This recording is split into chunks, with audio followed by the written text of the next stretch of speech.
Buenas tardes, me llamo Olya, tengo 26 años y durante 7 años fui considerada desaparecida y milagrosamente fui encontrada. No puedo decir exactamente qué día fue, pero en ese momento yo tenía 3 años y medio. Mis padres trabajaban en Kiev en ese entonces y yo iba a ir con mi papá al pueblo a visitar a mi abuela. Estábamos esperando en la estación y en ese momento mi papá se fue al baño. Bueno, una niña no podría llevarme con ella. Y la verdad ni siquiera recuerdo con quién me dejó mi papá, pero al parecer nadie me estaba cuidando, así fue como me llevaron.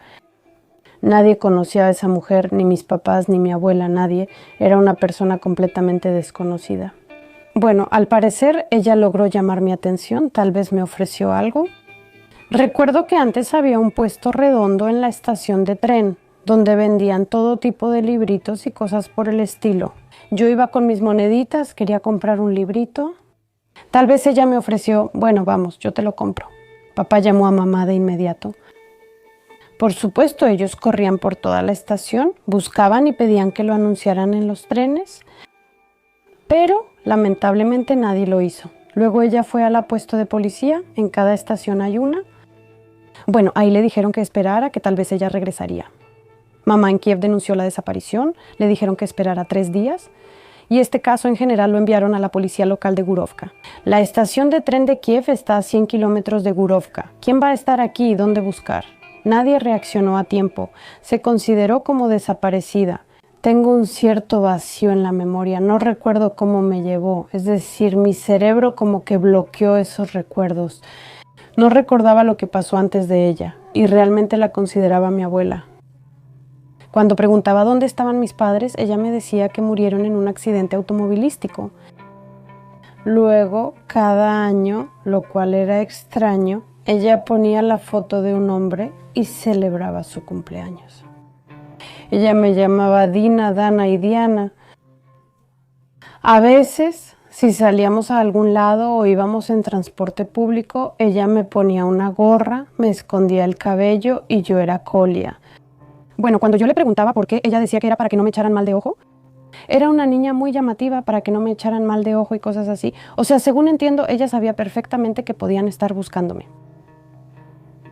Además, como resultó, durante mucho tiempo seguí usando la ropa con la que ella me había robado. Incluso tenía unos botines de cuero, de esos que antes tenían unos ganchitos para abrochar. Y cuando ya me quedaban chicos, ella simplemente me los cortó en la parte de los dedos. Bueno, decía que eso era necesario para que el pie fuera fino, para que no tuviera el pie ancho.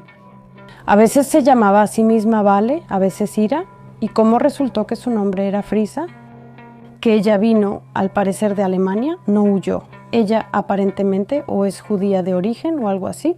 Esta Frisa tenía un esposo, él era marino, capitán de larga distancia, pero la dejó, él se fue de su lado.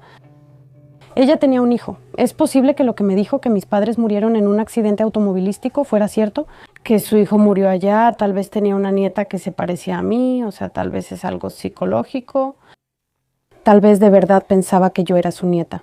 Y vivíamos en un sótano, ni siquiera era una habitación, era un pasillo. Era un cuarto de sótano común y corriente. Hay un pasillo largo y cada inquilino tiene su propio cuartito ahí, un taller o algo así. Bueno, nosotros poníamos cajas. Se ponían 4 cajas de plástico y encima se colocaba cartón. Luego pues abrigos, zapatos o una cobija. Y ahí dormíamos. Era como una cama improvisada. No lavábamos la ropa porque no había dónde secarla. Y para bañarnos íbamos a los baños públicos. Antes en Odessa había muchísimos. Y si no, nos lavábamos en una palangana, ahí en el sótano. Y era obligatorio lavarse con jabón de alquitrán, como ella decía, para que no se pegara nada. El olor era horrible, la verdad. Ella tenía, al parecer, una especie de obsesión porque guardaba todo. Entonces entras a ese sótano y hay montones de bolsas, cajas, de todo. Todo apilado y en algunas partes ni siquiera había pasillos. Estaba casi hasta el techo lleno. Nos despertábamos y nos íbamos muy temprano porque era necesario que ninguno de los vecinos del edificio me viera. Por ejemplo, pasaba así. Ella salía, miraba si no había nadie en el patio, en la banca o en algún lugar. Me daba una señal, yo salía rápido. Luego ella salía detrás de mí. Si había alguien, claramente nos quedábamos ahí. Era necesario que no bajaran para que vieran menos. Eso es todo. Yo no hacía ni el más mínimo ruido para que nadie escuchara nada, porque durante el día la gente iba ahí, eran talleres, alguien estaba serruchando, alguien más hacía otra cosa y yo tenía que sentarme en silencio. Dios no lo quiera, a veces ni siquiera salíamos a ningún lado, nos quedábamos ahí sentadas, a veces primero íbamos al mercado y luego a la iglesia y también podíamos sentarnos un rato en algún parque. Todo el día andábamos por la ciudad, simplemente caminando. Yo no fui al kinder porque ella no tenía ningún documento mío, ni acta de nacimiento, nada. Tampoco fui a la escuela, ella misma me enseñaba en casa. Ella, bueno, por cierto, era una persona bastante instruida, no era tonta. Yo no hablaba con nadie excepto con ella, no tenía amigos, a nadie. Lo único es que si estábamos en la iglesia me podían reconocer porque ya me conocían. Pero así, para convivir con otros niños o alguien más, no tenía amigos, lamentablemente. Bueno, ni siquiera íbamos con ella a esos lugares donde normalmente juegan los niños, en realidad.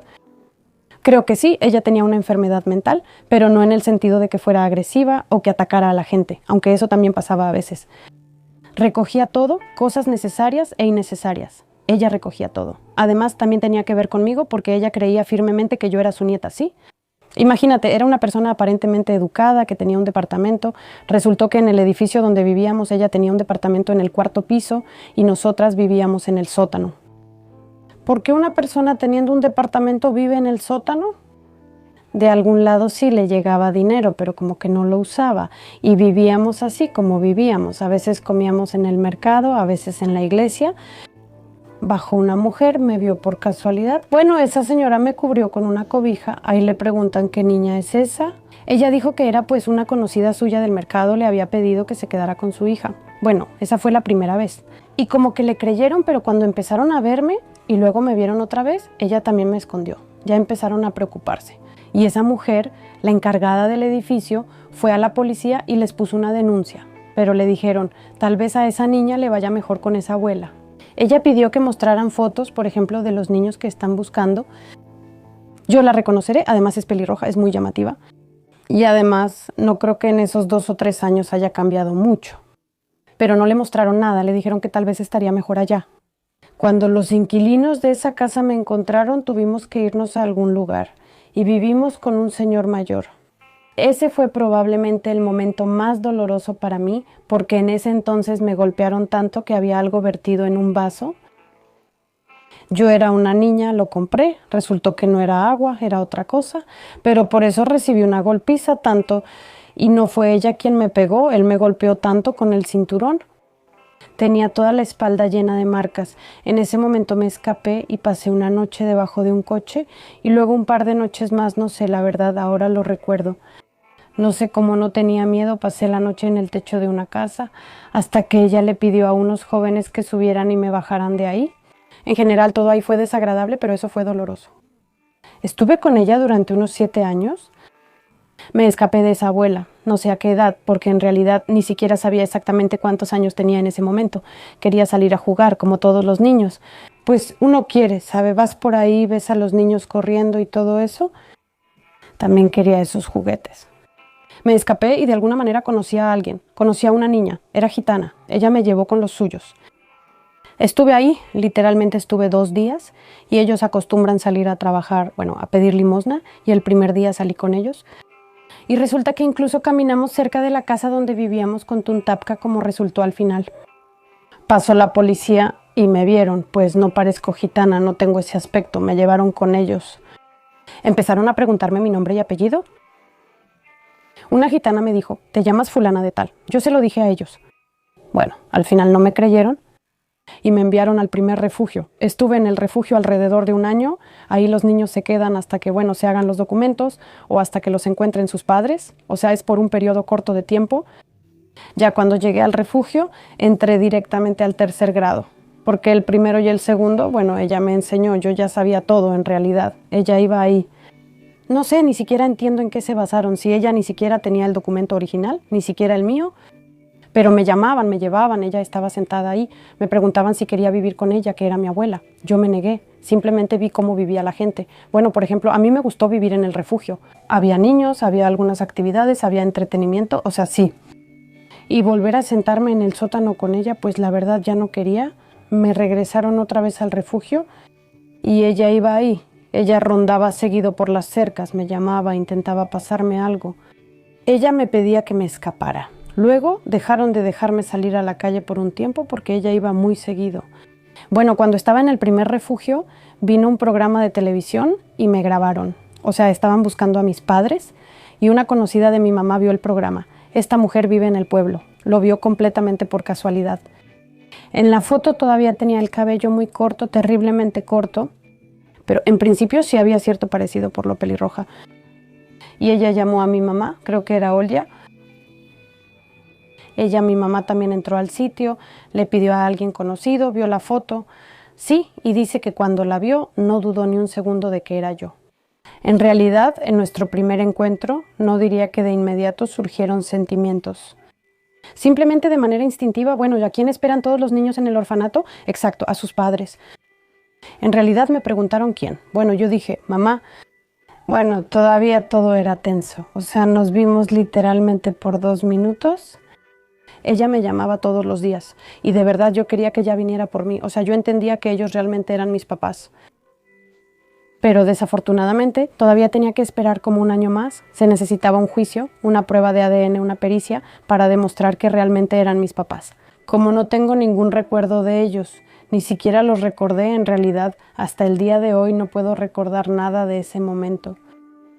La psicóloga del primer orfanato dijo que eso podría ser una reacción defensiva del cerebro. Cuando se hizo la prueba de ADN realmente se confirmó que pues mis padres realmente son mis padres biológicos y entonces el tribunal dio su aprobación y ellos me llevaron con ellos. Llegué aquí cuando tenía 12 años, honestamente me decepcionó que llegáramos a un pueblo. Bueno, en primer lugar yo estaba acostumbrada a Odessa, aunque fuera una ciudad triste, en cierto modo. Influyó el hecho de que esa abuela siempre me asustaba diciéndome que si no hacía algo me mandaría al pueblo a torcerle las colas a las vacas. Y cuando llegué al pueblo, de repente me acordé de lo que ella me decía. Sentí una tristeza, la verdad, de verdad. Empecé a llamar a mis padres mamá y papá de inmediato. ¿De alguna manera fue fácil para mí? Bueno, tal vez en algún nivel subconsciente realmente entiendes que ellos son tus padres. No me causó ninguna dificultad. Sí, también era una edad en la que mi carácter ya estaba bastante formado. O sea, ya tenía un carácter formado y en realidad fue muy difícil con mi mamá. Bueno, cada año en el día de mi cumpleaños mi mamá me compraba algún juguete, de vez en cuando también me compraba algunas cosas. O sea, ella más o menos calculaba qué edad tenía yo, en qué etapa estaba. De verdad, cuando llegué había muchísimas cosas. Con mi papá en realidad fue más fácil. Y por un tiempo él incluso se culpaba por eso, porque en ese momento él estaba en la estación de tren. En general todos estaban contentos y felices. Y nadie siquiera tocaba ese tema de que pues te habían secuestrado, no fue así. Nadie preguntaba qué pasó allá, cómo fue. Y la verdad eso está bien. Sí, tengo una hermana mayor y tengo un hermano mayor. Yo estaba contenta de tenerlos. Bueno, fue difícil. Mi mamá pensaba que cuando me llevara con ella yo ya sabría cocinar todo. Pero simplemente no tuve ni siquiera la oportunidad de aprender eso, por ejemplo. Todo eso era nuevo para mí. Cuando llegué a casa quería salir más, convivir más con mis compañeros de mi edad. Yo podía salir sin pedir permiso, no había una supervisión tan estricta. Bueno, sí, a veces llamaban hasta 10 veces si llegaba tarde y yo, para colmo, no contestaba el teléfono. O decía, ya voy, y ese ya podía durar media hora más. Bueno, en realidad creo que eso le pasaba a todos. Como 3 meses después de que mis papás me llevaron a casa, fui a la escuela y regresé a mi salón con mis compañeros de mi edad. No tuve que quedarme en primer grado a los 12 años, por ejemplo. Mi maestra de grupo me llamó para hablar conmigo. Y me dice que pues vieron aquí a una señora mayor muy parecida, con lentes y todo eso. Ten más cuidado. Bueno, yo como que pienso, está bien. Al día siguiente vamos a la escuela. Y ahí había un mercadito que llegaba cada jueves, creo. Y todos íbamos por ahí comprando papitas y todo lo demás. Y ella va caminando. De verdad, yo la vi, sinceramente me dio miedo. Y corrí de inmediato a la escuela. Llamé a la maestra de grupo, le dije que ella estaba ahí, que de verdad estaba ahí. Y entonces llega un habitante del pueblo y trae una bolsita de parte de esa abuelita. Ahí había un Bounty y algo más. Y un dije dorado en forma de clave de sol, porque ella tenía la idea fija de que yo debía cantar, que debía dedicarme a la música. Llega un hombre y dice que vino una religiosa de alguna iglesia. Sí, ella se presentó ante él como una religiosa, que estaba de paso y que no tenía dónde quedarse. Él la acogió en su casa, y a mí después ya no me dejaban salir de la escuela. Esperábamos hasta que ella se fuera. Las chicas ya me acompañaban a casa. Llego y ella está ahí hablando con mi papá. Él nunca la había visto en su vida y me la presenta. Esa religiosa de ahí dice, esta es mi hija y ella está parada ahí, sí, sí. No sé por qué, pero no dije que era ella. O tenía miedo de que él le hiciera algo, o bueno, no sé. Ella ya se había ido, yo llegué. Yo le dije. Él empezó a decir, ¿por qué no me lo dijiste de inmediato? Pues simplemente le dije, ¿sabes? No hace falta nada de eso. Los vecinos del edificio cuentan que ella hasta maldecía. Se volvió muy amargada cuando me alejaron de ella, pues resulta que yo huí y terminé en un refugio, y mis padres me recogieron. De verdad se volvió muy amargada en ese entonces. Y empezó a echarle su orina en la cabeza, la echaron del sótano, tiraron todas sus cosas de ahí, y ella vivía en el descanso de la escalera. Y ella lanzaba tantas maldiciones a la gente, y de verdad creían que tenía algún tipo de poder, porque uno al que maldijo tuvo cáncer, murió de cáncer, y ahora hay otro vecino que también está enfermo.